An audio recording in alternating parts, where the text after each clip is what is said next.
నమస్తే తెలంగాణ ప్రజలారా, మిత్రులారా. ఈరోజు మరి డైలీ న్యూస్లో భాగంగా మనం తెలంగాణ ప్రధాన పత్రికలతో పాటు మరి అనేక అంశాలను మనం చర్చించుకుంటున్నాం. అందులో భాగంగా ఈరోజు మరి ఈనాడు పత్రికను చూస్తే మరి హెడ్లైన్స్లోకి వెళ్తే ఇక్కడ ఆకస్మిక జల ప్రళయం, నేపాల్లో పలు జిల్లాలను ముంచెత్తిన వరద బురద, కొట్టుకుపోయిన ఊళ్ళు, 160 మంది మృతి, 750 మందికి పైగా గల్లంతు. వీరిలో 77 మంది ఇషా ఫౌండేషన్ యాత్రికులే. అలాగే టిబెట్లో మరో 265 మంది, హైదరాబాద్ నుంచి వెళ్లిన 31 మంది బృందం క్షేమం, దుర్ఘటనకు భూకంపమే కారణం. ఉత్తరప్రదేశ్, బీహార్ రాష్ట్రాల్లో అప్రమత్తం, నేపాల్ ప్రధానికి మోదీ ఫోన్, సహాయానికి హామీ. ఇక్కడ చూడండి, నేపాల్లో మరి చాలా ఘోరమైనటువంటి వరద, అక్కడ ఉన్నటువంటి త్రిశూల్ నది పొంగి ప్రవహించడం వల్ల, అట్లాగే నినాదం ఏదైతే ఉందో, హిమపాతం అనేటువంటిది 2000 అడుగుల ఎత్తు నుంచి మరొక నదిలో పడిపోవడం వల్ల, ఆ నదిలో పడిన హిమపాతం ఏదైతే ఉందో ఆ హిమపాతం వల్ల మొత్తం బురదలో కూరుకుపోయి 30 అడుగుల ఎత్తు బురద చేరుకొని ఆ నది అనేది ప్రవాహం వల్ల మనకి టిబెట్ నేపాల్ సరిహద్దు ప్రాంతంలో వరద బీభత్సం సృష్టించి ఊళ్ళే కొట్టుకుపోయాయి. దీనివల్ల ఈ మానస సరోవర్ అనేటువంటి ఒక పవిత్రమైనటువంటి ఆ పుణ్య ప్రదేశానికి తీర్థయాత్రకు వెళ్ళినటువంటి వందలాది వేలాది మంది భక్తులు అనేక ఇబ్బందులతో పాటు వాళ్ళ కొందరు ప్రాణాలు కూడా పోయాయని వార్తలు వస్తున్నాయి. ఇదిలా ఉండగా మన రాష్ట్రం నుంచి పోయిన వాళ్ళ మన 133 మంది మన రాష్ట్రం నుంచి, అంటే భారతీయులు 130 మంది ఉంటే, మన నుంచి కూడా అక్కడికి వెళ్ళిన 31 మంది క్షేమం ఉన్నట్టు సమాచారం వచ్చినట్టు తెలుస్తూ ఉంది. మరి నేపాల్ ప్రధానికి కూడా ఇక్కడ నుంచి సహాయానికి మన దేశ ప్రధాని హామీ ఇచ్చినట్టుగా తెలుస్తూ ఉంది. 750 మందిగా గల్లంతు జరిగినట్టు తెలుసు. అసలు ఏం జరిగింది నేపాల్లో చూస్తే, ఇక్కడ నేపాల్ టిబెట్ సరిహద్దులోని బోటే కోషి నది నుంచి బుధవారం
క్రీడా దుస్తులు, స్పోర్ట్స్ షూస్, అట్లాగే ఒక పీడి, ఒక పీటీ ఖచ్చితంగా అవైలబుల్ ఉండేటట్టు క్రీడా వాతావరణాన్ని కల్పించాలి.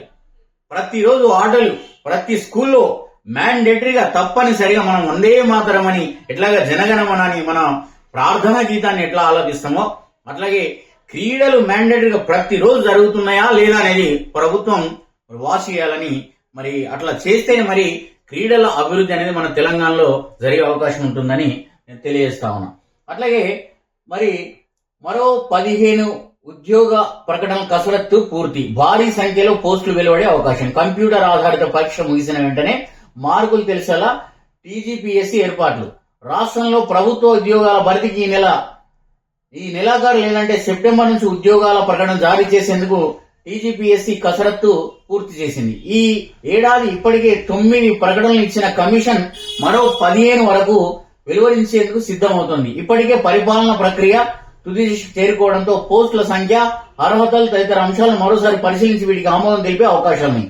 నెలకు 2-3 చొప్పున వెలువరించే ఈ ప్రకటనలో భారీ సంఖ్యలో పోస్టులున్నట్టు సమాచారం. ఇంజనీరింగ్, ఇతర ప్రమోషన్ల కేటగిరీలో పోస్టులను ప్రభుత్వం భర్తీ చేయనుంది.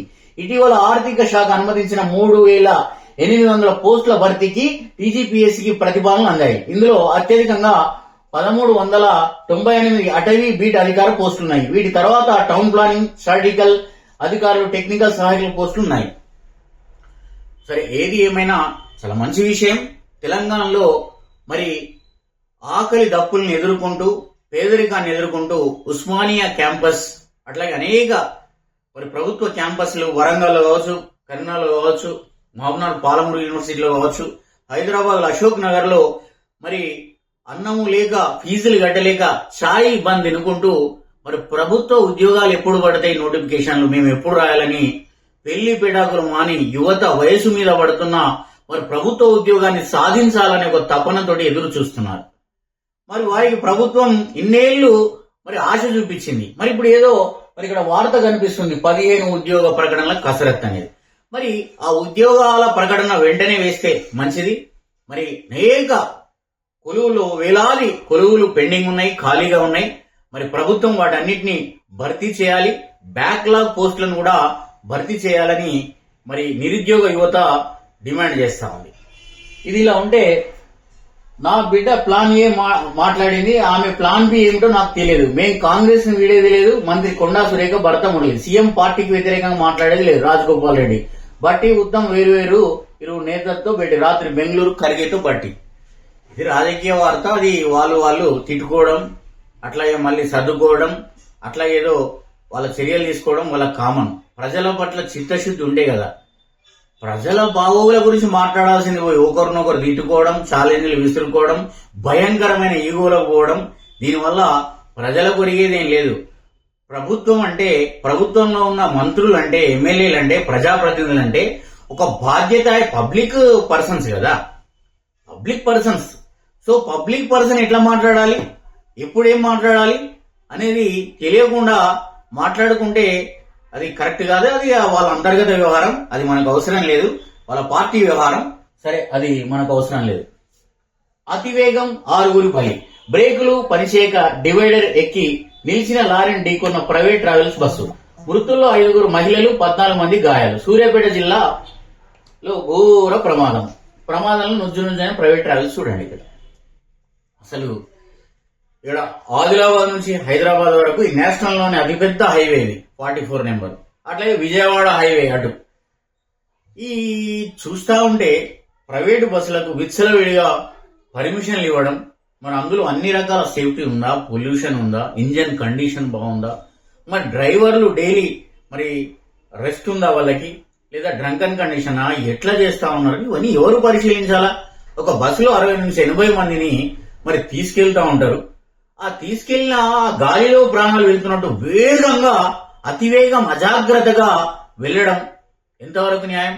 మరి లాంగ్ డ్రైవ్ లో 2 డ్రైవర్లు ఉండి ఒక డ్రైవర్ నిద్రస్తే మరో డ్రైవర్ ను మరి ఏర్పాటు చేయడం, 2 అవర్స్ 4 అవర్స్ కు వచ్చాయి చెక్ చేంజ్ కావడం డ్రైవర్ అనేటువంటి పద్ధతి. ఇలా వందలాది ప్రాణాలు పోతా ఉన్న, రహదారులు రక్తసిక్తం అవుతున్న ప్రభుత్వాలు మరి ఈ రవాణా శాఖ వీటిలో ప్రత్యేక ప్రణాళిక ఏం చేయట్లేదు. చాలా బాధాకరం.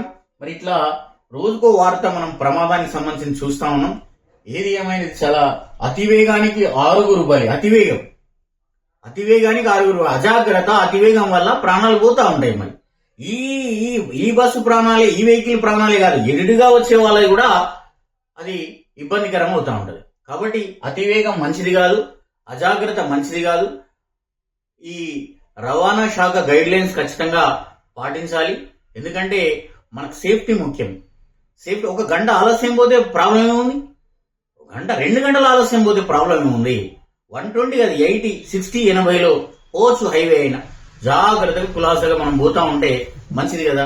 కాబట్టి ఈ విధంగా మన ఆలోచన అనేటువంటిది మారాలి. అట్లాగే ప్రయాణికులు కూడా అప్రమత్తంగా ఉండాలి. బస్సు స్పీడ్ గా పోతుందా, అలర్ట్ గా లేదా, ఏ రకంగా ఇబ్బందికరంగా ఉందా అనేది కూడా మనం గమనించుకోవాలని తెలియజేస్తూ, అట్లాగే ఇప్పుడు ఆంధ్రజ్యోతి